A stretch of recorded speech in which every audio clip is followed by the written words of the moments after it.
সম্প্রতি উত্তরকাশী, হিমাচল প্রদেশ ও উত্তর ভারতের বিভিন্ন পাহাড়ি অঞ্চলে যেসব ভয়াবহ প্রাকৃতিক দুর্যোগ ঘটছে তা কি নিছক প্রকৃতির খেয়াল, নাকি এর পেছনে আছে আমাদের নিজস্ব কিছু দায়, কিছু অদূরদর্শী সিদ্ধান্ত? সম্প্রতি উত্তরকাশীর ধরালি গ্রামে ঝাঁপিয়ে পড়া হঠাৎ বন্যার জন্য যদিও প্রথমে ক্লাউড বাস্টকে দোষ দেওয়া হয়েছিল, কিন্তু পরবর্তী তথ্য অভিজ্ঞতা বলছে দুর্যোগের পেছনে মানব সৃষ্ট কারণ রয়েছে। উত্তরাখণ্ডে ভূমিধসের কারণ বিশ্লেষণ গবেষণায় দেখা গেছে ৮০০ কিলোমিটার এলাকায় আশপাশে ৮১১টি ভূমিধস ঘটেছে, যার ৮১% সড়কের খুব কাছেই, অর্থাৎ ১০০ মিটারের ভেতরে ঘটেছে। উত্তরকাশী, কেদারনাথ, কুলু মানালি, সিমলা এইসব নাম একসময় ছিল শান্ত প্রকৃতির প্রতিচ্ছবি। আজ সেগুলোর মানে পাল্টে যাচ্ছে। এখন এই নামগুলো শুনলেই কানে বাজে ভূমিধস, হরকাবান, রাস্তা ধসে পড়া এবং প্রাণহানির খবর। প্রশ্ন উঠছে, প্রকৃতি কি একা দায়ী, নাকি এই বিপর্যয়ের পেছনে রয়েছে উন্নয়ন নামক এক শ্বাসরোধকারী যন্ত্র? প্রশ্ন হচ্ছে, যখন পাহাড় কেটে বড় রাস্তা তৈরি হয় তখন, বা যখন বনভূমি উজাড় করে হোটেল ও রিসর্ট গড়ে ওঠে, যখন নদীর স্বাভাবিক গতিপথে বাঁধ বানানো হয়, তখন কি আমরা প্রকৃতির ভারসাম্য রক্ষা করছি, নাকি আমরা চ্যালেঞ্জ জানাচ্ছি? অনেকেই বলেন উন্নয়ন ছাড়া পাহাড়ি এলাকার মানুষ পিছিয়ে থাকবে, কিন্তু উন্নয়ন যদি প্রাণ ও প্রকৃতিকে ঝুঁকিতে ফেলে তাহলে সে উন্নয়ন কতটা স্থায়ী, কতটা মানবিক?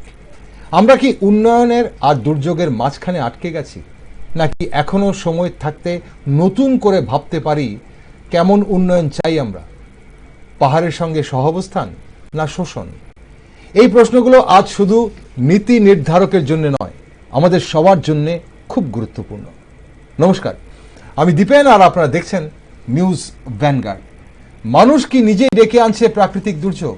এই গুরুত্বপূর্ণ বিষয়ে একটি বিশেষ টক শোতে আজ আমার সাথে রয়েছেন রাজ্যের বিশিষ্ট বিজ্ঞান কর্মী প্রদীপ্ত রায় এবং বিশিষ্ট প্রকৌশলী ডক্টর মলয় কুমার দেব। দুজনকে স্বাগত আজকের অনুষ্ঠানে। প্রচুতা, প্রথমে আপনার কাছে আসি।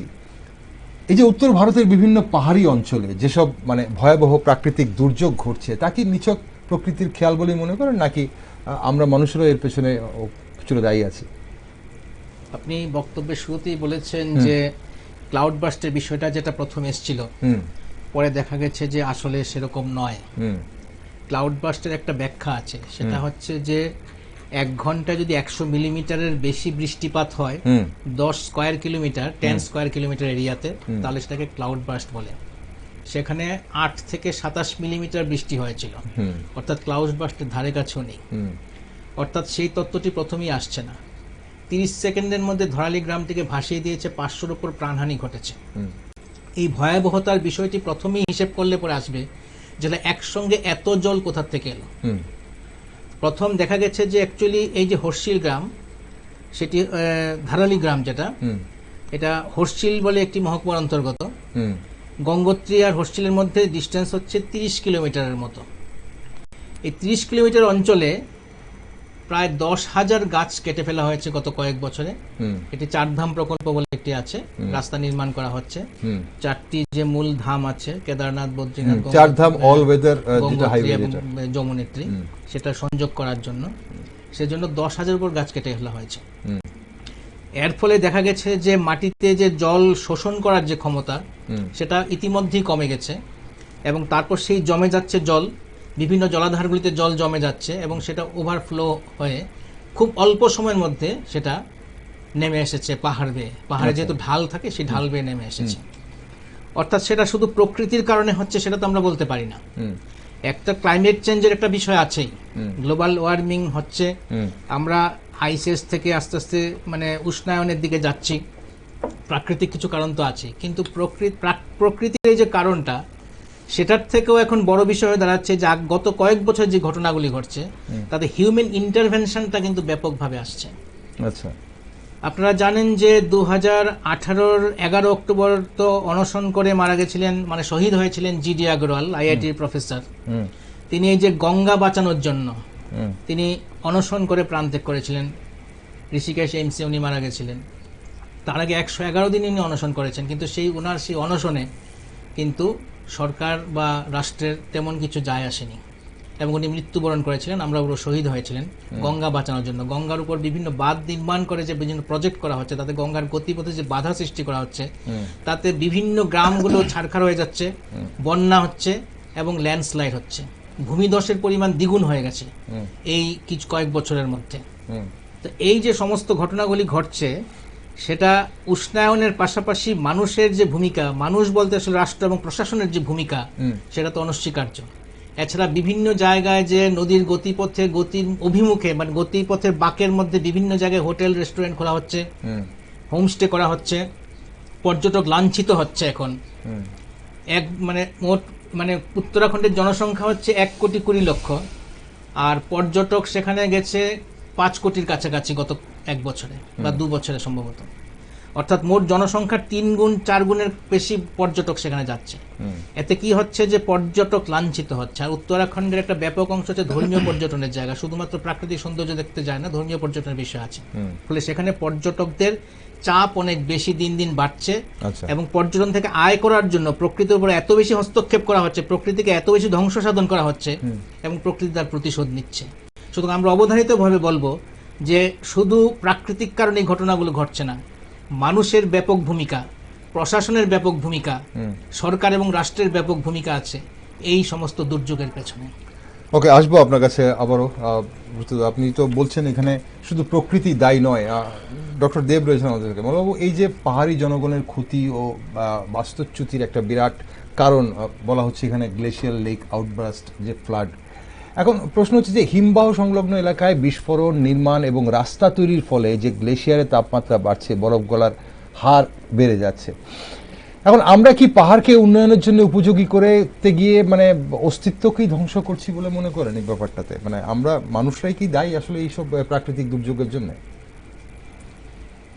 ধন্যবাদ আপনাকে। এক্স্যাক্টলি এই ব্যাপারটা নিয়েই আমি চিন্তা করছিলাম যখন একটু বলছিলেন যে রিসেন্টলি সেটা ক্লাইমেট চেঞ্জ ইম্প্যাক্ট হতে পারে বা হিউম্যান ইনডিউসড কনস্ট্রাকশন ফিচার্স হতে পারে, ল্যান্ডস্লাইডের এবং এই ধরনের ডিজাস্টারগুলি বাড়ছে ইন্ডিয়াতে এবং সাংঘাতিক বাড়ছে। গ্লোবাল ক্লাইমেট ইন্ডেক্স যেটা আছে সেটাতে দেখা যায় 49 পজিশন ছিল, সেখান থেকে নেমে এসে প্রায় 6 পজিশনে চলে এসেছে ইন্ডিয়া। আচ্ছা, তো সেখানে বিশাল পরিমাণে একটা ডেঞ্জার একটা জোনে আমরা এখন ডেঞ্জার লেভেলে আমরা আছি, যে আমাদেরকে এখন সিরিয়াসলি ব্যাপারটা নিয়ে চেঞ্জেস কি আনতে হবে পলিসিতে, সেটা নিয়ে ভাবা উচিত। ওকে, এবার ধারালিতে যেটা হয়েছে সেটা নিয়ে পুরো ডিটেইল অ্যানালাইসিসটা আসবে। তো রিসেন্টলি নাসা এটার উপরে করছে, কাজ চলছে এখানে। তো সেটা অবভিয়াসলি, বাট পিকচারগুলো যদি দেখি আমরা, স্যাটেলাইট পিকচারগুলো বা যেইভাবে ওইখানে উন্নয়নের নামে যেইভাবে কনস্ট্রাকশনসগুলো হয়েছে, ওইগুলি তো দেখলেই বোঝা যায় দিজ আর টোটালি আনসাইন্টিফিক। ওইখানে ইঞ্জিনিয়ারিংয়ের কোনো ব্যাপারই নেই। So these are happening. রোডের মধ্যে যেই ফেইলিওরগুলি হচ্ছে, রেলওয়ে ট্র্যাকের মধ্যে যেই ফেইলিওরগুলি হচ্ছে, সেখানে কিন্তু স্লোপগুলো দেখলেই বোঝা যায় যে এখানে ফেল তো হওয়ারই কথা। আচ্ছা, এটা এমন না যে ফেল না হওয়ার কথা নয়। ইভেন আপনি যদি আমাদের ত্রিপুরাতে দেখেন, ত্রিপুরাতে আমরা যেই ন্যাশনাল হাইওয়েতে যাচ্ছি, কমলপুর এরিয়া বা এই এরিয়াতে যেভাবে স্লোপগুলোকে কাটা হয়েছে এবং কাটা হওয়ার পরে তাকে যেভাবে রিটেইন করা হচ্ছে বা যে টেকনোলজিতে রিটেইন করা হচ্ছে স্লোপগুলো, সেগুলো নট এট অল সাফিসিয়েন্ট। তো এখানেও বিশাল পরিমাণের একটা ড্যামেজ কিন্তু আমরা আশাই দেখতেই পারি। It is not like that it is coming without giving any signal to us. আচ্ছা, we are seeing it, observing it. So now এই যে আপনি স্লোপের কথা বলছেন, আমি আরেকটু ক্লিয়ার করতে চাইবো আমাদের দর্শক বন্ধু যারা দেখছেন এখানে। এই যে মাউন্টেন, একটা পাহাড়ের কেটে যখন মাঝখানে আমরা রাস্তা করছি, এখানে আমি যতটুকু ভুল হলে ঠিক করবেন, বলা হয় যে নাকি যে অ্যাটলিস্ট 60% স্লোপ থাকতে হয়। এখন এইসব ক্ষেত্রে নাকি প্রায় 80%-এর কাছাকাছি স্লোপ হয়ে যাচ্ছে বলে এটা অনেক জায়গায় তো ভার্টিক্যাল হয়ে যাচ্ছে, পুরো ভার্টিক্যাল কাট হয়ে যাচ্ছে, 90 ডিগ্রি হয়ে যাচ্ছে, একেবারে ভার্টিক্যাল কাট হয়ে যাচ্ছে। ওকে, তো এবার যেখানে আমরা স্লোপ কমাতে পারি, তো তার জন্য ইন্টারভেনশন করতে হবে নিউ টেকনোলজিতে। যেখানে যেমন ধরুন আমাদের ফ্লাইওভারটা যেটা হয় সাগরতলা, it's a vertical slope, total vertical. তো তার জন্য এখানে আমাদের দ্যাট টেকনোলজি আমরা ইন্ট্রোডিউস করেছি এখানে। তো টেকনোলজিটা অনেকটা ইমপ্রুভ হচ্ছে, বাট তার অ্যাপ্লিকেশনটা আমরা ইঞ্জিনিয়ারিং এ কম পাচ্ছি। আচ্ছা, টেকনোলজি ওয়েট করছে, সায়েন্টিস্টরা প্লাস ইঞ্জিনিয়ার্সরা যারা রিসার্চ করছে তারা প্রোডাক্ট বার করে রাখছে, সেগুলো কিন্তু অ্যাপ্লিকেশনে যাচ্ছে না। তার একটা বিশেষ কারণ হচ্ছে, আমি সেটা বলবো, একটা লিডারশিপের একটা বিশেষ একটা ব্যর্থতাই আমি বলবো। কারণ যদি 49 থেকে গ্লোবাল ক্লাইমেট ইন্ডেক্সে 6-এ নেমে আসে, ইটস এ ফেলিওর। এখানে মানে বলার ব্যাপার নেই যে আমরা করেছি বা blame nature, it's a intellectual, I think unethically, intellectually it is unethical. আচ্ছা, যে blame to nature, blame to climate change or blame to people, because তারা কথা শুনছে না, যেখানে খুশি চলে দিচ্ছে। না, ক্লাইমেটের কি কোনো ধরনের পরিবর্তন কি হয়নি? না, এই যে উষ্ণায়নের কথা বলা হচ্ছে, এটা কি? হ্যাঁ, লেট মি এক্সপ্লেইন। হচ্ছে, এটা এমন না যে 100% হচ্ছে না, অবশ্যই হচ্ছে এটা, বাট সেটাকে আমরা কিন্তু এটাকে ট্রিগার করছি আমাদের, because of hour unscientific way or the conventional ways of dealing the, মানে কনভেনশনাল মেথডে, যেটা ওই পুরোনো কালের ব্রিক বা একটা আরসিসি রিটেনিং ওয়াল তুলে দিলাম, হ্যাঁ, এই ধরনের কনভেনশনাল যেই মেথডগুলো, সেগুলো যখন আমরা অ্যাপ্লাই করছি, তখন নতুন নতুন যেই চ্যালেঞ্জগুলো আসছে, সেগুলো তো কনভেনশনাল স্টাইল দিয়ে আমরা ওটাকে কোনোভাবেই আমি এটাকে ফেস করতে পারবো না। আচ্ছা, সো যেই অ্যাডভান্স যে টেকনোলজিসগুলি এসেছে কনস্ট্রাকশনে, সেগুলোতে অ্যাপ্লিকেশনের বিশাল বড় একটা গ্যাপ আছে। সেখানে আমার মনে হয় লিডারশিপদের দেখা উচিত। লিডারশিপ বলতে যেটা বোঝায়, শুধু ইঞ্জিনিয়ার্স নয়, সেখানে পুরো আমাদের সিস্টেমটা আছে, ফুল সিস্টেমটা আছে, যেটা যাদেরকে অ্যাডভান্স ওয়েতে কাজ করা দরকার। সাপোজ আপনি জোশিমোটের কথা দেখুন, জোশিমোটের রিপোর্টও তো বেরিয়েছে, তাও ফুল রিপোর্ট বের হয়নি। Nobody knows exactly what happened, but সবাই দেখেছে এখানে, মানে একটা টাইমের পরে পরে এখানে বিভিন্নভাবে ভিজিবল ক্র্যাকস ছিল, হ্যাঁ, আন্ডুলেশন ছিল, তারপরে সিঙ্কিং ছিল। এগুলি কিন্তু একদিনে হয়নি, অল অফ এ সাডেন হয়নি, ওটা এগুলি বাড়ছে। ওইখানের পিপল যারা কমিউনিটি ছিল, ওদের মধ্যে কাস্টিজম ছিল, ব্রাহ্মণরা একদিকে থাকতো, ওদেরকে রিহ্যাবিলিটেশন করতে গেলে চেষ্টা করেছে অ্যাডমিনিস্ট্রেশন, ওরা কোথায় যাবে, এরা আবার ওদের সাথে থাকবে না, যারা এই ধরনের ব্যাপার ছিল। তো সেইখানে পিপলকে কনভিন্স করা বা যেই সিগন্যালগুলো আমাদের সামনে আসছিল, সেগুলোকে লিডারশিপ সেভাবে অ্যাড্রেস করতে পারেনি। সেকেন্ডলি যেটা বলছি, যেটা আমি আবার হাইলাইট করছি, সেটা হচ্ছে কনভেনশনাল টেকনোলজি ক্যান নট, মানে ওটা কনভেনশনাল টেকনোলজি যেটা আমরা শিখে এসেছি লাস্ট 50 ইয়ার্সে, আমাদের সিনিয়ররা যেটা শিখে এসেছে, যাদের থেকে আমরা শিখেছি, সেই কনভেনশনাল টেকনোলজি দিয়ে আজকের দিনে ক্লাইমেট এফেক্টে যেই ইস্যুসগুলি আসছে, সেগুলোকে আমরা কোনোদিনই সলভ করতে পারবো না। ওকে, আমরা সেটা মিটিগেট যদি না করতে পারি, তাহলে আমরা কেন কনভেনশনাল টেকনোলজি ব্যবহার করছি? ডক্টর দেব, যদি আপনি বলছিলেন যে বিজ্ঞান এগিয়ে গেছে, আমরা বিজ্ঞানের অগ্রগতি দেখছি, আমরা অনেকটাই, সে আপনি নাসা এখন এটাকে রিসার্চ করবে কেন এটা হলো, কিন্তু তার আগে হয়তো আমরা এর ধরনের ঘটনা আগেও হয়েছে, আগেও নিশ্চয়ই রিসার্চ হয়েছে, R&D হয়েছে, তাহলে আমরা নতুন টেকনোলজি কেন ব্যবহার করতে পারছি না? বাধাটা কোন জায়গায়? না, এখানেই ব্যাপারটা, এখানে আমাদের লিডারশিপের ব্যাপারটা দেখতে হবে, যে যারা লিডারশিপে আছে, হাউ দে আর টেকিং, ওরা কিভাবে নিচ্ছে ব্যাপারটা। প্রথমত লিডারশিপে যারা ইঞ্জিনিয়ারিং ডিসিশনগুলি নেয়, ওরা উপরের পোস্টে থাকে, এবং maximum of them are very much highly aged and qualified. তো এবার নিউ টেকনোলজিগুলিতে ধরুন ইয়াঙ্গার জেনারেশন যারা আছে, তারা এগুলি শিখে আসছে, জয়েন করছে, বাট তারা ডিসিশন মেকিং জায়গাতে নেই। আচ্ছা, তো ডিসিশন মেকিং জায়গাতে গিয়ে নিউ এস্টাবলিশ টেকনোলজিটা অ্যাপ্লাই করতে গিয়ে যে ডিসিশন নেওয়ার একটা ব্যাপার আছে, সেখানে আই থিঙ্ক একটা বিশাল বড় গ্যাপ আছে। ওনারা রিস্ক নিতে চাইছে না, ওনারা ভাবছেন যে নিউ এস্টাবলিশ টেকনোলজি নিলে রিস্ক আছে। তাহলে এখানেও generation gap, of course 100% generation gap এখানে আছে। ওকে, কারণ এই যে ফেইলিয়ারস গুলো যেগুলো হলো, ইভেন আমি জানি না ওই ছবিগুলো যেগুলো আমি দিয়েছিলাম ওটা পেরেছেন কিনা, যদি দেখাতাম যে স্লো ফেইলিয়ার গুলি হয়েছিল, এই স্লো ফেইলিয়ার গুলো যদি আমি নিউ টেকনোলজিস গুলি দিয়ে যদি করতাম কনস্ট্রাকশনের সময়, তাহলে এইভাবে ফেল হতো না। ফেলটা যেভাবে হচ্ছে, পুরো রাস্তা চলে যাচ্ছে, ধসে যাচ্ছে রাস্তা, পুরো রাস্তার লেভেলটা, স্লোপটা নেমে পুরো সিঙ্ক হয়ে যাচ্ছে, এই ধরনের ফেলিয়ার হবে না। সেকেন্ডলি, যেখানে হাই রেইন হচ্ছে, এখন দেখবেন রেইনটা অনেক বাড়ছে, আচ্ছা, আবার কোনো বছর রেইন হবে না, তাহলে এই যে ফ্লাকচুয়েশন হচ্ছে, সয়েলটা যেটা ল্যান্ডস্লাইডের মধ্যে সয়েলটা যেটা, সে কিন্তু এই চেঞ্জটাকে নিতে পারছে না ঠিক করে। তো আমরা তো বুঝতে পারছি as a scientist or engineering researcher, আমরা এটা বুঝতে পারছি যে নিতে পারছেন, তাহলে আমাকে কি করতে হবে, ওই জায়গাটার যেই চেঞ্জেসগুলো কেন নিতে পারছে না, তার জন্য আমার সুইটেবল টেকনোলজি লাগিয়ে ওটাকে আমাকে স্টাডি করা, ওইখানে সেন্সর লাগিয়ে রাখি, যে এই যে চেঞ্জেস শিফট হচ্ছে, ইঞ্জিনিয়ারিং শিফটিং দরকার। এই শিফটিংটা হলে ক্লাইমেট চেঞ্জের যে চ্যালেঞ্জগুলো আসছে সেটা আমরা অনেকটাই মিটিগেশন করতে পারবো। ওকে ডক্টর দেব, আমি এই জায়গাটাতে এই প্রশ্নে একটা শেষ প্রশ্ন, যে আমরা নর্মালি কনভেনশনাল ওয়েতে যখন দেখতাম বা এখনো দেখি যে পুরোনো দিনের যে রাস্তাগুলো আমাদের, ইভেন কি আমাদের ত্রিপুরা রাজ্যেও পাহাড়ের গায়ে বেয়ে বেয়ে এই ধরনের রাউন্ড ভাবে রাস্তাগুলো উঠতো বা সেটা নামতো, যেটাই হোক। কিন্তু আজকাল যে পাহাড় কেটে রাস্তা করা হচ্ছে, তো এটাও তো একটা টেকনোলজি, মানে নতুন টেকনোলজি ব্যবহার করে কনভেনশনাল টেকনোলজি থেকে বেরিয়ে এসে করা হচ্ছে। এটা কতটা প্রকৃতির কে সঙ্গে রেখে করা হচ্ছে, সহাবস্থান করা হচ্ছে, আর কতটা চ্যালেঞ্জ করা হচ্ছে? রাইট, এখানে যেটা মানে শিফটিং যেটা হওয়া উচিত ছিল সেটা হচ্ছে সাস্টেনেবল ডিজাইন। আগে যেটা ছিল ইঞ্জিনিয়ারিং ডিজাইন, এখন হচ্ছে সাস্টেনেবল ডিজাইন। এই শিফটিংটা দরকার।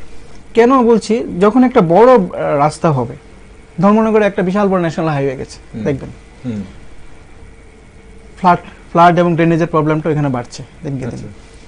তো এইটার কি ইম্প্যাক্ট হতে পারে, একটা বড় প্রজেক্ট যখন করব আমি একটা জায়গাতে, তার কি ইম্প্যাক্ট হতে পারে, সেই ইম্প্যাক্ট স্টাডিটা সাফিসিয়েন্টলি করা এবং তার যেই অবজারভেশনগুলো আছে সেগুলোকে সেইভাবে অ্যাপ্লিকেশনে নিয়ে যাওয়া, সেটা লিডারশিপ, ইঞ্জিনিয়ারিং লিডারশিপেরও ব্যাপার, প্লাস ব্যুরোক্রেটিক লিডারশিপেরও ব্যাপার, পলিটিক্যাল উইলেরও ব্যাপার আছে। কেন বলছি, কারণ আমি আপনাকে বলবো 1979-এ যান, সেখানে মিশ্রা কমিটি বলে একজন আছেন, একটা কমিটি তৈরি হয়েছিল, সেখানে প্রায় 10 পয়েন্টস একটা এজেন্ডা দিয়েছিল সাস্টেনেবল ইঞ্জিনিয়ারিং ডিজাইনটা করার জন্য। সাস্টেনেবিলিটি মানে হচ্ছে যেখানে আমার উন্নয়নটা লিমিট করে করা দরকার, সেখানে আমি লিমিট করব।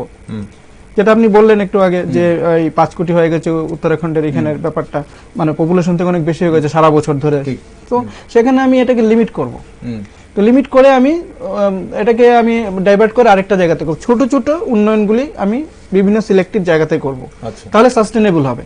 এটা না করে পুরো উন্নয়নটা একটা জায়গাতে ফোকাস করা হচ্ছে, ইটস এ লিডারশিপ ক্রাইসিস। যেমন ধরুন কাটাখাল আর হাওড়া, এই দুটো জায়গার মধ্যে, এই দুটো যে আগরতলা সিটিটা আছে, এটার একটা ক্যাপাসিটি আছে, যেটা আমি বলি মানে আমাদের সিটি প্ল্যানিং এ, আরবান প্ল্যানিং এ যেটা বলে ক্যারিং ক্যাপাসিটি। এবার ক্যারিং ক্যাপাসিটি ডিপেন্ড করছে হিউম্যান নাম্বার অফ পপুলেশনের উপরে, পাশাপাশি এখানে গ্রিন কভার কত আছে, জল কত আছে, আরো বায়োডাইভার্সিটি ফ্যাক্টরস আছে। তো সেখানে এই জায়গাটার মধ্যে কিন্তু অলরেডি ক্যারিং ক্যাপাসিটি যেটা হওয়া উচিত, সেটার থেকে মানে not in terms of population but greenery per, মানে ধরুন আপনি আছেন আগরতলাতে, তো আপনার সাস্টেনেবল ডিজাইন পার্সপেক্টিভে আপনি পার পার হেড এত স্কোয়ার ফিট গ্রিন এরিয়া আপনার দরকার। তো এইগুলি ক্রাইটেরিয়া আছে। তো সেখানে দেখা যায় সেই এরিয়া আমাদের খুব কম আছে। ওয়াটার এরিয়া যেটা দরকার, ওয়াটার এরিয়া সেটা আমাদের কম আছে, অথচ আমরা এখানে উন্নয়ন করে যাচ্ছি। সো এখানে অবভিয়াসলি ড্রেনেজ ইস্যুসগুলো বাড়বে, সেপটিক ট্যাঙ্কের ইস্যুসগুলি বাড়বে, সোয়ারের ইস্যুগুলি বাড়বে। সো এই ক্যারিং ক্যাপাসিটির ব্যাপারটা সাস্টেনেবল ডিজাইনের সাথে রিলেটেড। আর ক্যারিং ক্যাপাসিটিটা উইথ রেসপেক্ট টু টাইম এটা চেঞ্জ হবে, তো এটার কন্টিনিউয়াসলি স্টাডি একটা করা দরকার। পাশাপাশি ধরুন যেমন ধরুন রেইন যেখানে বেশি হচ্ছে কম হচ্ছে, যেমন ধরুন সাবরুমে লাস্ট ইয়ার 2024-এ যেখানে বৃষ্টি হলো, বিশাল বৃষ্টি হয়েছে, সেখানের পাহাড়গুলি ধসে পড়েছে বিভিন্ন জায়গাতে, ভূমিধস হয়েছে এবং এগুলি সিরিয়াস টাইপের ভূমিধস হয়েছে। এরকম ভূমিধস আমরা আমি রাজ্যের প্রেক্ষাপটে আসবো আপনার কাছে আরেকবার, ডক্টর দেব, এই ব্যাপারটা আমরা একটু গভীর আলোচনা করতে হবে। কিন্তু তার আগে আমরা যে বিষয়টা নিয়ে আজকে যে উত্তর পূর্ব ভারতে যে বারবার আমরা যে প্রাকৃতিক দুর্যোগ দেখছি, এবং সেটা বহুদিন ধরে, বিশেষ করে উত্তরাখণ্ড এবং হিমাচল প্রদেশে প্রত্যেকটা এই যে আমরা পাহাড় কেটে, আপনি বলছিলেন কিছুক্ষণ আগে, আমরা রাস্তা তৈরি করছি, বনভূমি কেটে ফেলছি, হোটেল তুলছি, নদীর বাঁকে হোটেল রেস্তোরাঁ করছি, নদীর বাধা দিচ্ছি। এখন প্রশ্ন হচ্ছে যে এই যে বলা হচ্ছে যে অল ওয়েদার রোড নামক যে উন্নয়ন প্রকল্প চলছে, বলা হচ্ছে যে 12 মাস এই রাস্তা খোলা থাকবে, কিন্তু তার বিনিময়ে এই যে ভূমিধসের যে একটা প্রবণতা ভীষণভাবে বেড়ে যাচ্ছে, তার জন্যে কি কোনো কিছু কি সেটা আমরা এখানে বসে যদি ভাবতে পারি, নিশ্চয়ই ওখানে বসে এটা ভাবা হচ্ছে, তার জন্য কিছু কি করা হচ্ছে মিটিগেট করার জন্য? যে এখন তো হয়ে গেছে, রাস্তা তৈরি করে নেওয়া হচ্ছে, এখন তীর্থযাত্রীদের সুবিধার চেয়ে বেশি প্রাকৃতিক ঝুঁকি তৈরি করে ফেলা হচ্ছে, এমন বলছে অনেকেই। এটা কিছু করার যে জায়গা কি আছে বলে মনে করেন? আসলে উন্নয়নকে সামনে রেখে যখন মুনাফাই প্রধান লক্ষ্য হয়, তখন অনেক কিছুই যান্ত্রিক দৃষ্টিভঙ্গিগুলি প্রশ্রয় পায়। আল্পস পাহাড়ের মাথার উপরে, মানে ইউরোপের আল্পস পাহাড়ের মাথার উপরে রেস্তোরাঁ হয়েছে বলে এখন হিমালয়ের মাথার উপরে কেন হবে না? এই যুক্তিতে যদি এখন হিমালয় পাহাড়ের উপরে যদি এরকম বসিয়ে দেওয়া হয়, কিংবা হেলিপ্যাড বানিয়ে দেওয়া হচ্ছে, সেখানে হেলিকপ্টার ল্যান্ড করছে, রাস্তা বানিয়ে দেওয়া হচ্ছে, 4 লেনের রাস্তা বানিয়ে দেওয়া হচ্ছে, সেখানে পাহাড় কেটে রাস্তা বানিয়ে দেওয়া হচ্ছে, সেখান দিয়ে মানুষ সোজা চলে যাচ্ছে একদম কেদারনাথের মন্দিরের সামনে গিয়ে তারপরে দর্শন করবে। বদ্রীনাথে তো আমি অনেকবারই দেখেছি এরকম, অনেক আগে থেকেই রাস্তা হয়ে গেছে, একদম সোজা গিয়ে মন্দিরের সামনে গিয়ে বাস থামছে, বড় লোকদের গাড়ি থামছে। তো এরকম যদি যুক্তিতে দাঁড়ায়, তাহলে অনেক কিছু আসলে কন্ডিশনস গুলো এড়িয়ে যাওয়া হয়, ইচ্ছাকৃতভাবে এড়িয়ে যাওয়া হয়। যেমন হিমালয় পাহাড় ও ভঙ্গিল পর্বত, আল্পস পাহাড় ও ভঙ্গিল পর্বত, দুই পাহাড়ের চরিত্রের মধ্যে তফাৎ আছে। আচ্ছা, যে দীর্ঘায়িত যে বর্ষা আছে ভারতীয় উপমহাদেশে, সেটা ইউরোপে নেই। পাহাড়ের যে ফরমেশন, হিমালয় পাহাড় হয়েছে 4.5 কোটি থেকে 5 কোটি বছর হয়েছে, আল্পস পাহাড় হচ্ছে 6.5 কোটির মতো বয়স হয়েছে, 1.5 কোটি বছর বেশি আছে, ফলে তার মানে অনেক বেশি মানে স্থিতাবস্থার দিকে গেছে। আর ভারতে যে বৃষ্টিপাত হয়, সেই বৃষ্টিপাতের পরিমাণ যেহেতু অনেক বেশি, ফলে ময়েশ্চারাইজেশন অনেক বেশি হয়। একদম 1 ডিগ্রি টেম্পারেচার বাড়লে 7% ময়েশ্চার বেড়ে যায় বাতাসে। আচ্ছা, ফলে সেই মৌসুমী বায়ু নিম্নচাপ হয়ে যখন মৌসুমী বায়ু এসে যখন হিমালয় পাহাড়ে আঘাত করে, তখন যে বৃষ্টিপাত হয়, সেই বৃষ্টিপাতের ফলে যে দীর্ঘ বৃষ্টি হয়, সেই বৃষ্টিতে হিমালয়ের যে মাটি আছে, সেই মাটির খাঁজে খাঁজে জল জমে জমে মাটি ভিজে ভিজে তারপর দেখা যায় সেটা স্যাচুরেটেড হয়ে গেছে। তারপর এরপরও যখন বৃষ্টি হচ্ছে, সেই বৃষ্টি নেমে আসছে। আচ্ছা, এবং গাছ যখন কেটে ফেলা হচ্ছে, গাছের শিকড় তো গভীরে যায়, ফলে সেটা মাটিকে ধরে রাখতে পারে। তো গাছ কেটে ফেললে সে মাটি ধরে রাখার কোনো ব্যবস্থা নেই, ফলে অবধারিতভাবে ল্যান্ডস্লাইড হচ্ছে। সেটা আল্পস পাহাড়ে হবে না। হিমালয়ের তো পাহাড় হচ্ছে সেডিমেন্টারি রক আর হচ্ছে মেটামরফিক রক, ইয়াঙ্গার ফরমেশন, রূপান্তরিত শিলা এবং পাললিক শিলা। ফলে এই শিলা তো ব্যাসাল্ট খুব কম এখানে। আচ্ছা, ইগনিয়াস রক নয়, ফলে পশ্চিম ঘাট পাহাড়ে ধস হয় না ততটা, যদিও গতবার ল্যান্ডস্লাইড হয়েছিল, সেটা অন্য গল্প, ওয়ানাদা হয়েছিল, অন্য কারণ আছে। কিন্তু হিমালয় পাহাড়ে বা এই উত্তর পূর্বাঞ্চলেও সেই ধসটা খুব স্বাভাবিক হয়ে দাঁড়িয়েছে। তো এই যদি অবস্থা হয়, তো সেখানে কি হচ্ছে, এত কিছুর পরেও মানে যখন এই যে চারধাম প্রকল্পের কথা আমি শুরুতে বলেছিলাম, 12,000 কোটি টাকার প্রজেক্ট যখন এসেছিল, তখন কিন্তু সেটা নিয়ে প্রচুর বিতর্ক হয়েছিল, এখনো হচ্ছে। সুপ্রিম কোর্ট থেকে একটা হাই পাওয়ার কমিটি তৈরি করে দেওয়া হয়েছিল। কমিটির মাথায় চেয়ারম্যান হিসেবে ছিলেন রবি চোপড়া, একজন পরিবেশবিদ, এবং ওনারা যে সিদ্ধান্ত মানে বিভিন্নগুলো দিয়েছিলেন এই বিষয়ে, যে কি কি মানে অবলম্বন করতে হবে, কি কি ব্যবস্থাপনা নিতে হবে যাতে প্রকৃতির উপর যাতে কোনো রকম প্রভাব না পড়ে। আচ্ছা, তারপর দেখা গেছে কি এই কমিটিকে অমান্য করে, বাইপাস করে, সমস্ত যে পরিবেশের যে বিভিন্ন আইন কানুন আছে সেটাকে বাইপাস করে সেটাকে স্যাংশন দিয়ে দেওয়া হয়েছে। প্রথমে সুপ্রিম কোর্ট থেকে এই ব্যাপারে কমিটি তৈরি করা ছিল। কমিটির সুপারিশ যখন কার্যকর করার বিষয় এসছে, তখন সুপ্রিম কোর্ট থেকে রায় দিয়ে দেখা যাচ্ছে কমিটিকে বাইপাস করে দিয়ে তারপর সেখানে এই প্রকল্পকে সার্টিফিকেট মানে অনুমতি দেওয়া হয়েছে করার জন্য, চালু রাখার জন্য। এরপরে রবি চোপড়া পদত্যাগ করেছিলেন প্রতিবাদ জানিয়ে এটা। তো ফলে কি হয়েছে, যে কমিটি তৈরি করার পর কমিটি যখন সুপারিশ করছে, সেই সুপারিশকে অমান্য করা হচ্ছে, অমান্য করে তারপর সেখানে এই ধরনের কাজগুলো করা হচ্ছে। অর্থাৎ এনভায়রনমেন্ট ফ্রেন্ডলি কিছু করার যে বিষয়, উন্নয়ন তো হবে, কিন্তু কোলাটারাল ড্যামেজ যদি উন্নয়ন থেকে বেশি হয়ে যায়, আমি 10 টাকার উন্নয়ন করতে গিয়ে 50 টাকার ক্ষতি করে ফেললাম, তাহলে সেই উন্নয়ন তো আমাদের কাঙ্ক্ষিত নয়। তো ওই অবস্থায় আমরা যেটা দেখতে পাচ্ছি, যে আসলে মূল ব্যাপারটা কি হচ্ছে, বিভিন্ন সময় পরিবেশবিদরা যারা বিভিন্ন সচেতন বিজ্ঞান কর্মী, বিজ্ঞান চর্চা যারা করেন, ভূতত্ত্ববিদ যারা আছেন, তাদের যে বিভিন্ন মতামত উৎকণ্ঠাগুলো উঠে আসে, সেই উৎকণ্ঠাগুলোকে শেষ পর্যন্ত আমল দেওয়া হয় না মুনাফার কাছে, ব্যবসার কাছে। যারা বিজনেস করছে, যারা এই কনস্ট্রাকশনের সঙ্গে যুক্ত, যাদের প্রফিটের ব্যাপার আছে, সেই প্রফিটের থেকে কাটমানির ব্যাপার আছে অবশ্যই সংশ্লিষ্ট স্টেক হোল্ডারদের। ফলে দেখা যাচ্ছে আইনকে বৃদ্ধাঙ্গুষ্ঠ দেখিয়ে কিংবা আইনকে কাজে লাগিয়ে বিচারকের রায় হয়তো বিচারক পাল্টে দিয়ে রায়ও পাল্টে দেওয়া হচ্ছে। এইভাবে দেখা যাচ্ছে প্রতি ক্ষেত্রে দেখা যাচ্ছে বিভিন্ন রায়গুলি কিন্তু জনগণের বিরুদ্ধে যাচ্ছে এবং কাজকর্মগুলি জনগণের বিরুদ্ধে যাচ্ছে। এই যে বিভিন্ন ভাবে যে ব্যবস্থাপনা নেওয়া, এই বিষয়গুলির ক্ষেত্রে বারবার উপেক্ষা করা হচ্ছে। এবং বললাম যে কোন রকম আন্দোলন দাবিকে দরকার হলে প্রশাসন দিয়ে দমন করে দেওয়া হচ্ছে, পুলিশ দিয়ে দমন করে দেওয়া হচ্ছে। এই যে বিভিন্ন জায়গায় বাঁধ নির্মাণ করা হচ্ছে, কোন জায়গায় বাঁধ নির্মাণ করলে কি পরিমাণ ক্ষয়ক্ষতি হতে পারে সেটা কিন্তু হিসেবের মধ্যে আনা হচ্ছে। যেমন একটা জিনিস জাতীয় নিরাপত্তার বিষয় আনা হয়েছে, যে এই যে চারধাম প্রকল্প প্রথমে বলা হয়েছিল যে তীর্থক্ষেত্রগুলিকে যুক্ত করা হবে, এরপর এটার সঙ্গে যুক্ত করা যে জাতীয় নিরাপত্তা বিষয়, আর যায় কোথায়, জাতীয় নিরাপত্তার কথা বললে তো সবকিছু সহনীয় হয়ে যায়, গ্রহণীয় হয়ে যায়। এবার দেখা যাচ্ছে জাতীয় নিরাপত্তার ক্ষেত্রে দেখা গেছে যে মানে হেলিকপ্টারে যদি ওইখানে রসদ এবং সেনাবাহিনীকে যদি মানে ওইখানে যদি নিযুক্ত করা যায়, তাহলে যত খরচা যাবে তার চেয়ে অনেক বেশি খরচা হচ্ছে এই রাস্তা বানাতে গিয়ে। আচ্ছা, এবং ড্যামেজ করা হচ্ছে।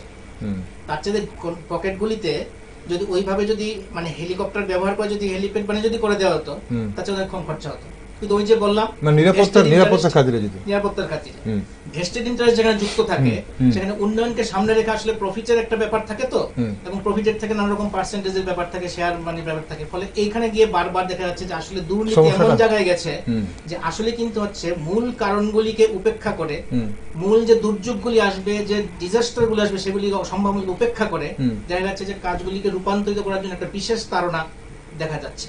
এই তাড়নাগুলি দেখা যাচ্ছে বারবার পরিবেশবিদরা যা বলছে, বিভিন্ন যে বিজ্ঞানীরা যা বলছে, সেগুলিকে ভূতত্ত্ববিদরা যা বলছে তাকে উপেক্ষা করা হচ্ছে। ঠিক, এটা বারবার উপেক্ষা তো করা হচ্ছে, অবশ্যই বিশেষজ্ঞদের পরামর্শ কেউ মানা হচ্ছে না। এখন ডক্টর দেব, এই যে গাছ কেটে মাটি আলগা করে বিস্ফোরণ ঘটিয়ে এক ভয়াবহ বিপদ ডেকে আনছি বলে মনে করছেন অনেকেই, এবং প্রত্যেকটা একই কথা বলছিলেন বা আপনিও বলছিলেন। এখন যখন ধস নামে মানুষ মারা যায়, তখন সবাই বলে যে এটা প্রাকৃতিক দুর্যোগ। উন্নয়নের নামে বিশেষজ্ঞদের পরামর্শকে যে বারবার উপেক্ষা করা হচ্ছে, সেই দিকটা আর কে দেখবে তাহলে? এখন দুর্যোগের দিক তো আমরা এগোচ্ছি, উন্নয়নের পথে দীর্ঘমেয়াদী পরিবেশ পরিকল্পনাকে কতটা আসলে গুরুত্ব দেওয়া হয় বলে আপনি মনে করেন?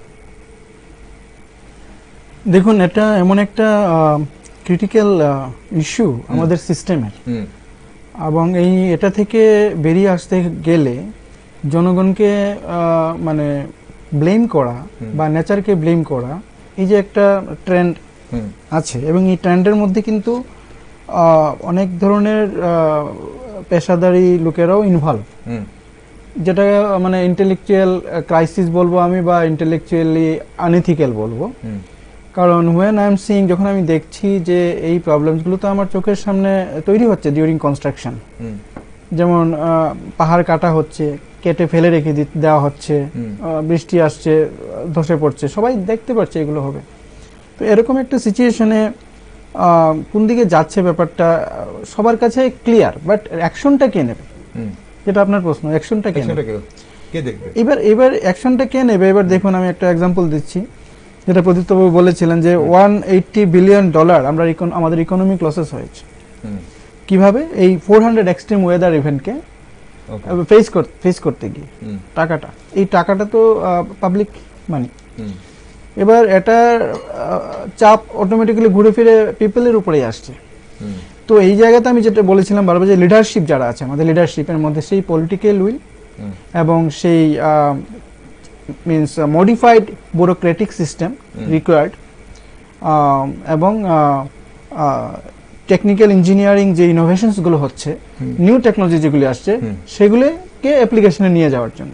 তো এই যে এফোর্টটা নিতে গেলে এই সিস্টেমটাই নিতে হবে।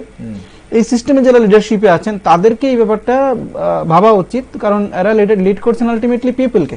তাদের কি মনে হচ্ছে যে এই জায়গাটা থেকে আরো অনেক কিছু, অন্য কিছু আছে গুরুত্বপূর্ণ বিষয় ভাববার, এই জায়গাটাকে একদম খুব কম গুরুত্ব দেওয়া হচ্ছে ভাববার জন্য? না, এটা যখন নীতি নির্ধারক যারা, তাদের জন্য 1987-এ ব্রান্টল্যান্ড রিপোর্ট বলে যেটা বলে, ইউনাইটেড নেশনসের প্রথম সাস্টেনেবল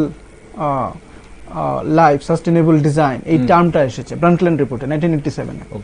সেখানে বলা হয়েছে যে চেঞ্জ দ্য পলিটিক্স, এটাই ছিল, টার্ম ছিল, চেঞ্জ দ্য পলিটিক্স। এবং সেখানে এই সাস্টেনেবল ডিজাইনটাকে কোপ আপ করার জন্য 1987 থেকে শুরু হয়েছে। কিন্তু যেটা গিয়ে সামনে দাঁড়ালো, যে কোম্পানিজগুলি এমএনসিগুলি কাজ করছে, এবং তাদের যে ইন্টারেস্ট রাখার জন্য, সেটা মিনস তাদের ইনভেস্টমেন্ট প্রোটেকশন বা সেগুলিকে প্রায়োরিটির মধ্যে এসেছে rather than environmental related matter. আচ্ছা, সেই প্রায়োরিটিটা লিডারশিপ থেকে এসেছে। তাহলে সেখানে প্রবলেমটা লিডারশিপে, যে জবাবদিহি তো লিডারশিপকেই করতে হবে। কিন্তু ব্যাপারটা হচ্ছে সাধারণ মানুষ যারা এই ব্যাপারগুলি জানে না অতটা, যে কি হবে কি না। এই যে উনি যেটা বললেন যে ইয়াঙ্গার আমাদের জিওলজিক্যাল ফরমেশন হিমালয়টা আউট থেকে ডিফারেন্ট, তো সেখানে এখনো আমাদের এই নর্থ ইস্টে পড়ে যে ফরমেশনগুলি আস্তে আস্তে এখানে এটা আরো আনস্টেবল। আচ্ছা, 18 মোড়া লংতরাই এগুলি আরো আনস্টেবল। আমরা একদম জোন 5 এ আছি, সিজমিক্যালি সুপার অ্যাক্টিভ একটা জায়গাতে আছে, ওটা আছে, উইন্ডের ব্যাপার আছে, রেইন হচ্ছে বেশি। তো এই ব্যাপারগুলো যখন সামনে আসছে, তখন এখানের যে উন্নয়নটা হচ্ছে, সেই উন্নয়নটা জন্য সার্বিক যেভাবে ডিজাইনটা করা দরকার, সাস্টেনেবল ডিজাইন করা দরকার, সেটা কিন্তু করা হচ্ছে না। সো এখানে লিডারশিপকেই আমি বলবো যে লিডারশিপই দায়ী এবং তাদের পেরিয়ে আসা উচিত, কারণ টেকনোলজি আছে, ইঞ্জিনিয়ারিং নলেজও আছে, ডিপার্টমেন্টে যারা আছে ইঞ্জিনিয়ার তাদের মধ্যে আছে, বাট ডিসিশন নিতে দেরি হচ্ছে কেন? ঠিক এখন সেটাই, তার জন্য গুরুত্ব আমরা কোনটাকে দিচ্ছি। আপনি ত্রিপুরার পার্সপেক্টিভে কথাটা বলছিলেন, ত্রিপুরার পাহাড়ের কথা বলছিলেন। আমরা এখানে সেসমিক জোন 5-এ আছি, আমরা আরো ভূমিকম্প প্রবণ এলাকায় আছি। এখন আমাদের এখানে এখন এটা তো আসবো আলোচনা, কিন্তু তার আগে প্রযুক্ত ছোট্ট করে যে আদালতের সতর্কতা বারবার উপেক্ষা করে যে এই যে প্রকল্পগুলো চালিয়ে যাওয়া হয়, তাহলে আর কি এরপর আর কি হবে? তাহলে মানে এইভাবে যদি এখন আমরা শুধু এটা নয়, আমরা অনেক জায়গায় দেখি, তাহলে কি আমাদের আইনের মধ্যেই কোনো মানে একটা আছে, আইন প্রণয়নের মধ্যে কোনো ধরনের সমস্যা কি আছে? কেন এই যে সেটা পার্সোনাল কোনো এই যে আজকাল যে প্রমোটারশিপ ফ্ল্যাট নির্মাণ হচ্ছে, এখানেও দেখছি কোনো জায়গাতে ধরুন আইন কোনো কিছু একটা বলছে, কিন্তু কাজ চলছে, অল্প অল্প করে কাজ চলছে, কাজ এগিয়ে যাচ্ছে। এবং একই জিনিসটা হচ্ছে যখন রাষ্ট্রের কোনো সম্পদ নিয়ে বড় ধরে কোনো প্রজেক্ট হচ্ছে, সেখানেও হচ্ছে আইনের মতো চলছে, কোর্টে হয়তো ট্রায়াল চলছে, কিন্তু কাজের মতো কাজ চলছে। এখানে অনেকগুলি বিষয় আছে। একটা হচ্ছে আইনটাকেই পাল্টে দেওয়া হচ্ছে, অথবা আদালত যখন কোনো নির্দেশ দিচ্ছে বা কোনো রায় দিচ্ছে, তখন তো এটা পালন করার দায়িত্ব কার? পালন করার দায়িত্ব তো সরকারের, পুলিশ প্রশাসনের। তো পুলিশ প্রশাসন নিজেরাই যদি আসলে রক্ষকে যদি ভক্ষক হয়ে ওঠে, তখন তো অ্যাকচুয়ালি আদালতের রায়ে কি যায় আসে? আমাদের মতো সাধারণ মানুষ আদালতের রায় মানতে বাধ্য, কারণ আমাদের সেই জন্যই অমান্য করা। কিন্তু সরকার তো অমান্য করতেই পারে, কারণ তার হাতেই তো প্রশাসন, তার হাতেই তো পুলিশ। এবার সরকার সেই রায় মানবে না। অথবা এরকমও হয়েছে যে বিচারপতির প্যানেল রায়টা দিয়েছে, তোর পরবর্তী সময় দেখা গেছে যে অন্য আরেক বিচারপতির প্যানেল এসে সেই রায়টাকে পাল্টে দিয়েছে। বহু ক্ষেত্রে এরকম হয়েছে। মানে নানা রকম সরকার যদি চায় তাহলে নানা রকম ব্যবস্থা নিতে পারে, অর্থাৎ কাজটা রূপায়িত করার জন্য অনেক রকম ব্যবস্থা করতে পারে। মানে আদালতের নির্দেশ মানবেই না, অথবা আদালতের রায় পাল্টে যাচ্ছে, অথবা দেখা যাবে যে মানে সাধারণ মানুষ যখন তার প্রতিরোধ করছে, মানুষের উপর সেখানে আক্রমণ করা হচ্ছে, করে তাকে দমন করা হচ্ছে, মিডিয়াকে ব্যবহার করা হচ্ছে, এরকম অনেক বিষয় থাকে। কারণ আসল কথা হচ্ছে যে ইন্টারেস্টটা কার এই কাজগুলির পেছনে, এবং সেই ইন্টারেস্টটা যদি মানে যারা বলছি যে স্টেক হোল্ডার, যারা এই যে আইনকে লাগু করবে, প্রশাসনকে ব্যবহার করবে, পুলিশকে ব্যবহার করবে, উন্নয়ন যাদের হাতে, মানে উন্নয়ন রূপায়ণ করা এবং পরিকল্পনা করার দায়িত্ব যাদের হাতে, তারাই যদি সমস্ত বিষয়টাকে এইভাবে নিয়ন্ত্রণ করে, জনগণের যদি কোনো ভূমিকা না থাকে এবং জনগণ যদি সেখানে সচেতন না হয়, তাহলে বিষয়টা যা হওয়ার সেটাই হচ্ছে। এবং কতগুলি বিষয় হচ্ছে, ধরুন আমি একটু অন্য প্রসঙ্গ মনে হতে পারে, কিন্তু ব্যাপারটা হচ্ছে কি, মানুষের আইডেন্টিফিকেশনের বিষয় থাকে। মানুষ নিজের ঘাড়ে যখন এসে না পড়ে, ততক্ষণ পর্যন্ত মানুষ সচেতন হয় না। আজকে যখন ত্রিপুরা রাজ্যের যখন এই যে ধরুন আসামের রাস্তায় যখন ল্যান্ডস্লাইড হবে, যখন গাড়ি ঘোড়া সব আটকে যাবে, যখন এখানে পেট্রোল ডিজেল পাওয়া যাবে না, খাবারের মানে জিনিসপত্রের দাম বেড়ে যাচ্ছে, যোগান কমে যাচ্ছে, তখন মানুষের ত্রাহি রব উঠবে। তার আগে কিন্তু যখন শুকনো আবহাওয়া যদি থাকে, সব নির্বিঘ্নে চলছে, তখন কিন্তু মানুষের ব্যাপারে কোনো সচেতনতা নাই। কিন্তু আজকের অসচেতনতা যে ভবিষ্যতের বিপদ ডেকে আনছে, বিপদ যখন আসবে তখন সেই বিপদ থেকে যে পরিত্রাণের উপায় থাকবে না, সেটা কিন্তু মানুষ ভাবে না। এজন্য কি হয়েছে, আজকে উত্তরপ্রদেশের কোথায় ধরালি গ্রামে 500 লোক মারা গেছে এই ভয়াবহ দুর্যোগে, তাতে আমাদের এখানে সমতলের মানুষের কিন্তু আপাতভাবে কিছু যায় আসে না। কিন্তু এই ঘটনায় যে আসলে বিভিন্ন জায়গায় বিচ্ছিন্নভাবে ঘটতে ঘটতে ঘটতে ঘটতে যে একটা বিরাট একটা দুর্যোগ, সামাজিক দুর্যোগ নেমে আসবে, সার্বিকভাবে সারা ভারতীয় উপমহাদেশের জন্য একটা দুর্যোগ নেমে আসবে, সেটা কিন্তু আজকের মানুষ কিন্তু অধিকাংশ মানুষ কিন্তু উপলব্ধি করতে পারছে না। এই পারছে না বলে কি হচ্ছে, মানুষের থেকে যখন আন্দোলনটা তৈরি না হচ্ছে, আদালতের 2 জন বিচারপতি বা 5 জন বিচারপতির রায় সেটা কি হবে? কিছুই তো হবে না। বা সাধারণ পরিবেশ কর্মী যারা আছেন, বিচ্ছিন্নভাবে 1 জন 2 জন বা একদল পরিবেশ কর্মী যদি আন্দোলন করেন, আইনি বিভিন্ন লড়াই চালিয়ে যান, তাতেও দেখা যাচ্ছে কোনো সুরাহা হচ্ছে না। দীর্ঘদিন সময় লড়াই চলছে, আইনি লড়াই চলছে, কাজও চলে যাচ্ছে, এবং বেশিরভাগ সময় দেখা গেছে যে আদালতে স্টে আছে, তারপরেও চলছে। স্থগিতাদেশ পাওয়ার পরেও দেখা যাচ্ছে সরকার থেকে কাজটা চালিয়ে যাওয়া হচ্ছে। এই জায়গাটা তো আসলে মানুষের সচেতনতার মধ্য দিয়ে কিন্তু আসলে ব্যাপক পরিবেশের জন্য রক্ষার জন্য, সুরক্ষার জন্য গণ আন্দোলনের মধ্য দিয়ে কিন্তু এই বিষয়টা আসলে মানে হতে পারে, সমাধান হতে পারে, সুরাহা হতে পারে, সুরাহা হতে পারে। ওকে, আমরা একটু অনুষ্ঠানের সময় ফুরিয়ে যাচ্ছে, আমি আসবো আপনার কাছে। ডক্টর দেব, আমরা ত্রিপুরার পার্সপেক্টিভে যদি দেখি, ভূমিকম্প সেসমিক জোন 5-এ এই মুহূর্তে আমরা রয়েছি, এবং এই যে পাহাড় কাটা বা এই যে বিভিন্ন প্রকল্প করতে গিয়ে, বাস্তবায়ন করতে গিয়ে, উন্নয়নের ডেভেলপমেন্ট কাজ করতে গিয়ে যেভাবে আমরা প্রকৃতির সঙ্গে সহাবস্থানে একটা বাধা সৃষ্টি করছি, তাতে ত্রিপুরা কোন কোন জায়গাতে মানে আগামী দিনে বিপদ ডেকে আনছে বলে আপনারা ভাবছেন, বা এর মানে একটা দূরদর্শিতা কি দেখছেন? Very important questions in that. মানে এই ব্যাপারটা নিয়ে চিন্তা করার ব্যাপার এবং অ্যাকশনেও নিয়ে যাওয়া দরকার। আমাদের সামনে একটার পর একটা সিগন্যাল আসছে। জাম্পুই হিলে গত 1 বছর আগে বিশাল বড় একটা ফাটল দিয়েছে, বিভিন্ন জায়গায় ফাটল দিয়েছে জাম্পুই হিল, পুরো হিলের বিভিন্ন জায়গাতে। তো হচ্ছে সিগন্যাল, নেচার কিন্তু সিগন্যাল দিচ্ছে আমাদের যে বি কেয়ারফুল, তোমরা যেটা করছো that is not as per the agreement between nature and people. আমাদের একটা সময় ছিল যে লিনিয়ার ইকোনমি ছিল, মানে যখন ধরুন আমরা ইংরেজের সময় ছিলাম বা ইউএস, যারা মানে উন্নয়নের জন্য সবকিছু ফেলে ফেলে কেটে কুটে সামনের দিকে চলে যেত। কিন্তু এখন একটা চেঞ্জেস এসেছে, আপনি লক্ষ্য করেছেন, সেটা আমি পজিটিভ মনে করি, সেটাকে এগিয়ে নিয়ে যাওয়া উচিত। সেটা হচ্ছে সার্কুলার ইকোনমি। সার্কুলার ইকোনমি মানে ধরুন আমি যেই ম্যাটেরিয়ালসগুলো ইউজ করছি কনস্ট্রাকশনের সময়, প্রথমত কনস্ট্রাকশন যে স্লোপ কারেকশন করা ল্যান্ডস্লাইড এরিয়াতে, ওইখানে ওভারঅল একটা প্রথম বেসিক স্টাডিটা করতে হবে যে এখানে আমি যদি বড় প্রজেক্ট করি তাহলে এই এলাকার সিসমিক স্টেবিলিটিটা নষ্ট হচ্ছে কিনা। আচ্ছা, কি হতে পারে হ্যাঁ, এই স্টাডিটা কিন্তু না করেই অল অফ এ সাডেন কিছু এরকম কমন টাইপের কিছু ডিপিআর প্রভিশন রেখে প্রজেক্ট বানানো হচ্ছে। সো এটা এই জায়গাটাতে সমস্যা আছে। তো আমরা যদি টেকনোলজি পার্সপেক্টিভ থেকে একটা ওভারঅল হোলিস্টিক প্ল্যান করে ডিজাইন করে বড় বড় প্রজেক্টগুলোকে একটা জায়গাতে কনফাইন করি, ছোট ছোট প্রজেক্টকে বড় প্রজেক্টকে ছোট ছোট প্রজেক্টে ডিভাইড করে দিই, হ্যাঁ, তাহলে কিন্তু আমাদের উন্নয়নটা চললো একটু পাশাপাশি, আর পাশাপাশি স্টেবিলিটিটাও আমাদের অনেকটাই বাঁচলো রাদার দেন প্রেজেন্ট সিস্টেম। তো আমার মনে হয় দেখুন, এটা হচ্ছে ডিজাস্টার রিস্ক যেটা, সেটা আগরতলা শহরের জন্য একরকম, আচ্ছা লংতরাই, তারপরে 18 মুড়া, জম্পুই হিল, ওইখানে হচ্ছে ফার্স্ট র্যাঙ্ক হচ্ছে ল্যান্ডস্লাইডের, ভূমিধসের সম্ভাবনাটা, হ্যাঁ ফার্স্ট আছে। তাহলে ওইখানে আমার যেখানে আমি কনস্ট্রাকশনের সময় নিউ টেকনোলজি লাগাতে পারবো, সেটা ফার্স্ট অফ অল ওটা প্রবলেম ওইখানে।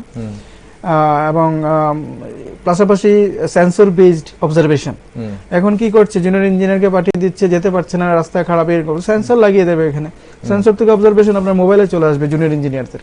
সো দে উইল আন্ডারস্ট্যান্ড যে এখানে আজকের থেকে একদিন পরে এখানে ধস নামবে।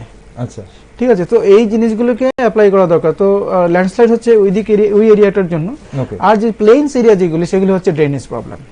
ওকে, তাহলে আপনি ল্যান্ডস্লাইডের কথা আমি একটু আসি, কারণ আমরা গত বছরও দেখেছি ভূমিধসে এখানে প্রাণ কেড়ে নিয়েছে, কিন্তু এখন রাজ্যবাসী কিন্তু ভূমিধস, তাহলে আপনি বলছেন যে আগে থেকে আমরা তাহলে আইডিয়া করতে পারি, আমরা থেকে খবর পাই, সিগন্যাল পাই যে ভূমিধস হওয়ার সম্ভাবনা আছে, এবং সেখানে আমরা তাহলে ইভ্যাকুয়েশন করে মানুষের প্রাণ বাঁচাতে পারি, অ্যাটলিস্ট সম্পদ না বাঁচাতে পারলে। একেবারে it is very much possible. প্রত্যেকটা পিডব্লিউডি ডিভিশন আছে, ডিভিশন অফিস আছে, ওয়ার্কিং ডিভিশন অফিস, তো ওদেরকে যে ইনস্ট্রাকশন দিলে, এবং ওরা জানেও যে আপনাদের এলাকাতে যেখানে ফ্রিকুয়েন্ট ল্যান্ডস্লাইড হয়, হ্যাঁ, এটা কিন্তু ন্যাচারাল সিগন্যাল, আচ্ছা, যে ওরা জানে, কিন্তু ওদেরকে লিস্ট আউট করো, লিস্ট আউট করে let it be placed to chief engineer office or planning office, then planning office may discuss যে এই ব্যাপারগুলো নিয়ে আমাদের রিস্ক এখানে আসছে, তো এইগুলিকে আমি প্রায়োরিটি করব। তাহলে গত বছর যে এই যে ভূমিধসে যে মানুষ মারা গেল, তাহলে গত বছর তাহলে আপনি যে টেকনোলজির কথা বলছেন বা যে সিস্টেমের কথা বলছেন, সেইগুলো তাহলে অ্যাপ্লাই না হয়নি, এটা হয়নি, অ্যাপ্লাই হয়নি। এটা আমি বলেছিলাম যে একটা জেনারেশন গ্যাপ হচ্ছে, যারা ডিসিশন মেকিং নিচ্ছেন উপর থেকে, যারা সিনিয়র মোস্ট ইঞ্জিনিয়ার যারা, তারা কিন্তু এই জিনিসটাকে ঠিক রিস্ক ভাবছেন। কেন রিস্ক ভাবছেন এটা তারা এক্সপ্লেন করে না, কিন্তু they do not explain it, because এটা এক্সপ্লেন করার কোনো ব্যাপার নেই। বাট ওইখানে প্রবলেম, ডিসিশন নিতে আমি ধলাইতে আমি আপনাকে একটা ডাটা বলছি যে এই যে টোটাল ইন্ডিয়াতে যে র্যাঙ্কিংটা, গ্লোবাল ক্লাইমেট রিস্ক ইন্ডেক্সের র্যাঙ্কিংটা 49 পজিশন থেকে 6 পজিশনসে নেমে গেছে। আচ্ছা, 2022, হ্যাঁ, সেখান থেকে লং টার্ম যে রিস্ক ইন্ডেক্সটা 6 পজিশনে নেমে গেছে, এবং তার জন্য 533টা ল্যান্ডস্লাইড এরিয়া রিঅ্যাক্টিভেটেড হয়েছে বিকজ অফ ক্লাইমেট এফেক্ট। ওকে, সাবরুমের যে ল্যান্ডস্লাইড গুলো হয়েছে লাস্ট ইয়ার, সেটাও রিঅ্যাক্টিভেটেড ল্যান্ডস্লাইড। ওরা বুঝতেই পারেনি এখানে ল্যান্ডস্লাইড হবে, এই ধরনের এতে ল্যান্ডস্লাইড হবে, জানা ছিল না, কারণ এটা কন্টিনিউয়াসলি একটা স্টাডি দরকার। আমি আগেও বলেছিলাম যে একটা সময় পিডব্লিউডিতে একটা R&D বলে একটা ছিল, এখন R&D বলতে শুধুমাত্র দিয়ে দিয়েছে এনআইটি আগরতলা, ত্রিপুরার ক্ষেত্রে বলছি আমি। তো এনআইটি আগরতলা ইজ একাডেমিক, ওরা একাডেমিক রিসার্চ করবে, বাট প্র্যাকটিক্যাল রিয়েল ফিল্ড রিসার্চের জন্য ডিপার্টমেন্টাল R&Dটাকে অ্যাক্টিভেট করা দরকার। অ্যাক্টিভেট করে এই যে রিঅ্যাক্টিভেশন হচ্ছে ল্যান্ডস্লাইডগুলো, সেই জায়গাগুলোকে আমি আগে থেকেই আইডেন্টিফাই করতে পারি। ওইখানে আমি সেন্সর রাখতে পারি, তার সেন্সরের জিনিসগুলো আমি রেজাল্টগুলো আমি এখানে দেখতে পারবো যে কতটুকু সরছে, কি সরছে, then I can take the things. So এইগুলি হচ্ছে মেইন ব্যাপার। আর প্লেন এরিয়াতে যেটা বলছেন সেটা হচ্ছে এই ড্রেনেজ প্রবলেম, ড্রেনেজ ইস্যু, জল জমে যাওয়া। আর ড্রিঙ্কিং ওয়াটারে আমার মনে হয় ভালোই কাজ করছে ত্রিপুরাতে। দেখা যাক ড্রিঙ্কিং ওয়াটারে। ওকে, প্রতিটা আমরা এই যে রেল লাইন এবং হাইওয়ে নির্মাণ হচ্ছে এবং বিশেষ করে এই যে পাহাড়, এবং সবচেয়ে বড় ভয়টা পাহাড় নিয়ে, যেহেতু আমরা ভূমিকম্প প্রজনে রয়েছে, পাহাড়কে বিভিন্নভাবে কাটা হচ্ছে, খোদাই করা হচ্ছে এখন, বা আমাদের যে ছোট ছোট যে ভ্যালিগুলো, নদীগুলো হয়তো কিছু কিছু জায়গাতে পাহাড়ে যখন কাটা হচ্ছে সেই জায়গাতে পাহাড়ের পাথর বলুন বা মাটি বলুন নিচের ভ্যালিতে গিয়ে জমছে, হয়তো সেখানে যখন কোনো বৃষ্টি হয় সেখান দিয়ে জল যেত, তো সেই জায়গাতে জল জমে গিয়ে তারপর একটা বাস্ট হওয়ার সম্ভাবনা জমছে। ত্রিপুরায় আমরা কতটুকু রিস্ক জোনে আছি এইসব ব্যাপারগুলোতে, না আমাদের কতটুকু দেখা হচ্ছে? আলোচনা তো হয়েছে যে ত্রিপুরার পাহাড় হচ্ছে আরো নতুন পাহাড়, ঝুরঝুরে পাহাড়। তো এই মাটিতে পাথুরে অংশ খুব কম। ত্রিপুরার পাহাড় মোটামুটি 1.5 কোটি থেকে 27 লক্ষ বছর হয়েছে মোটামুটি ফর্মেশন হয়েছে, একদম নতুন পাহাড়। আচ্ছা, এই ঝুরঝুরে পাহাড়ে যখন মানে এই টানেল করা হচ্ছে বা যখন রাস্তা বড় করার জন্য যখন পাহাড়ে যখন কাটা হচ্ছে পাহাড়, তখন অনেক অনেক সাবধানতার বিষয় থাকে।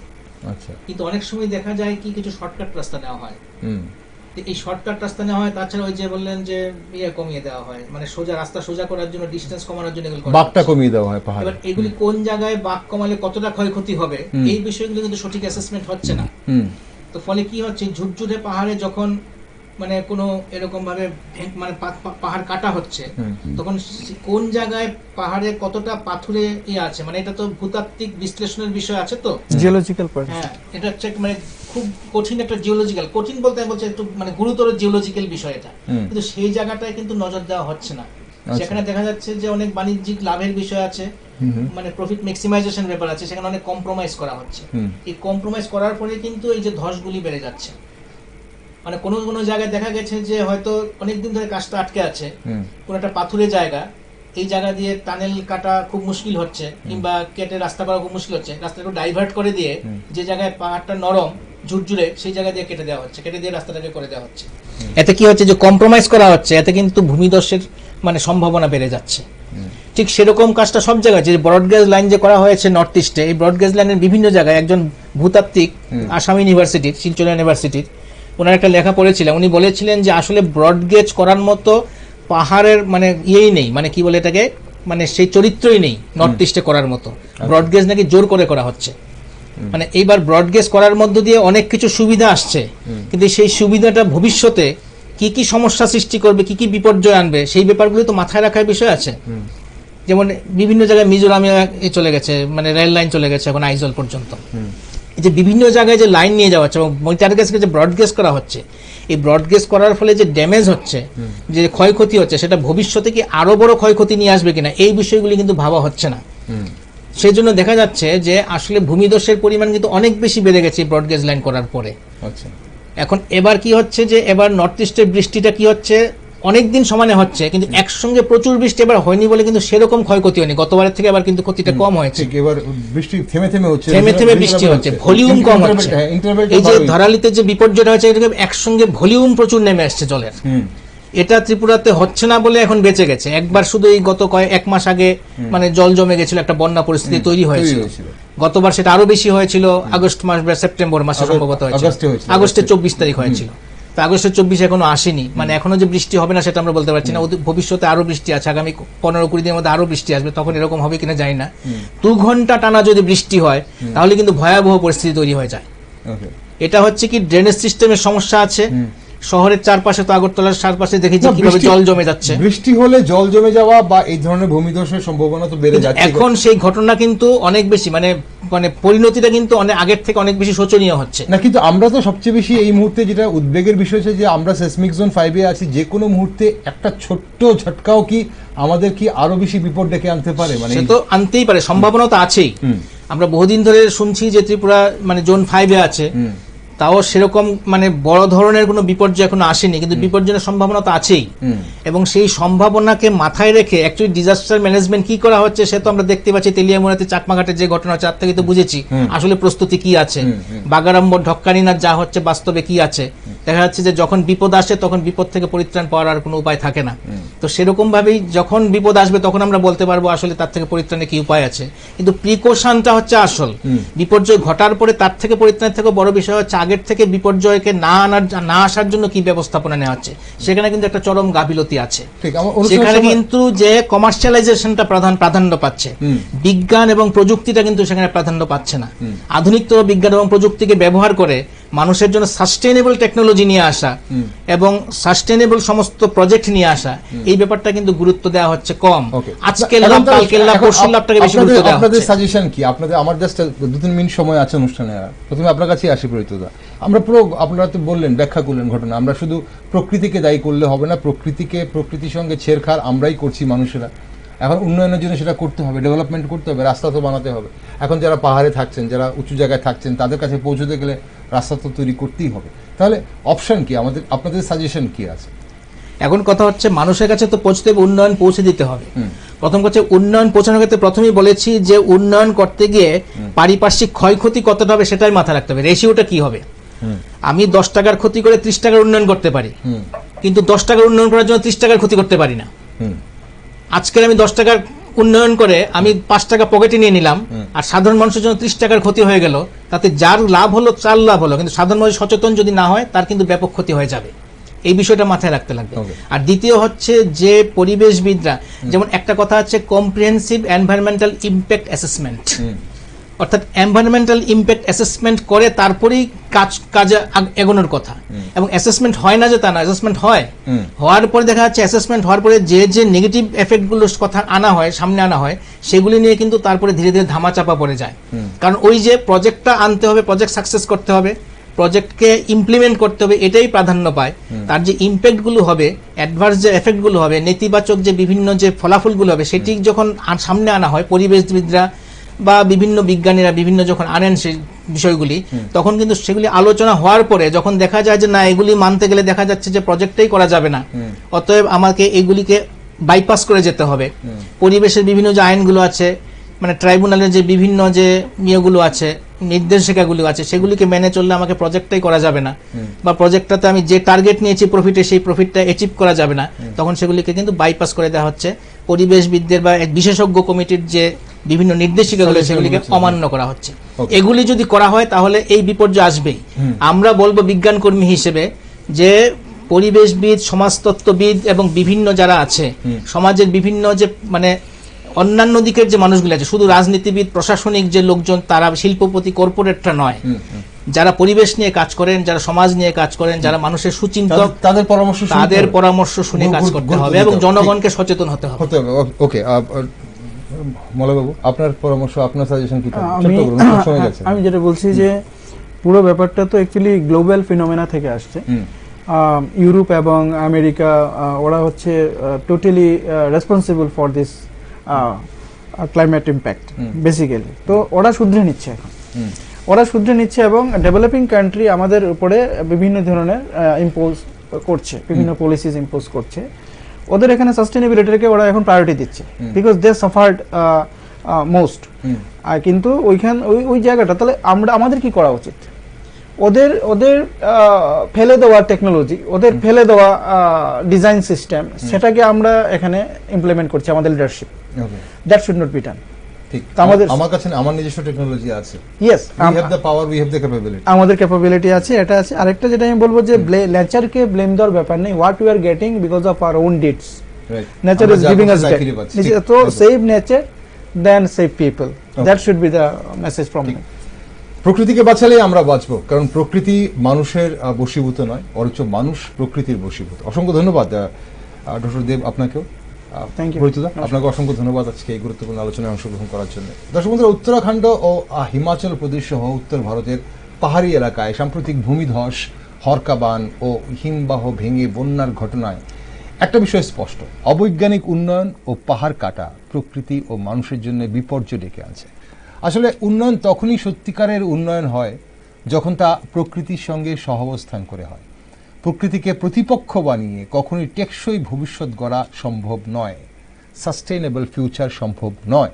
তাই অবিলম্বে পাহাড় কাটা ও ঝুঁকিপূর্ণ নির্মাণে নিয়ন্ত্রণ আনতে হবে, পরিবেশগত নিয়মকানুন আরও কঠোর করতে হবে, সতর্ক উন্নয়ন মডেল তৈরি করতে হবে এবং প্রয়োজনে বিকল্প পরিকল্পনা করতে হবে। তবে আগামী দিনে বিশেষজ্ঞদের পরামর্শ কতটা গুরুত্ব দেওয়া হয় তা সময় বলবে। আর আপনারা সব নিউজ আপডেট ও টকশো দেখার জন্য চোখ রাখুন শুধুমাত্র নিউজ ভ্যানগার্ড।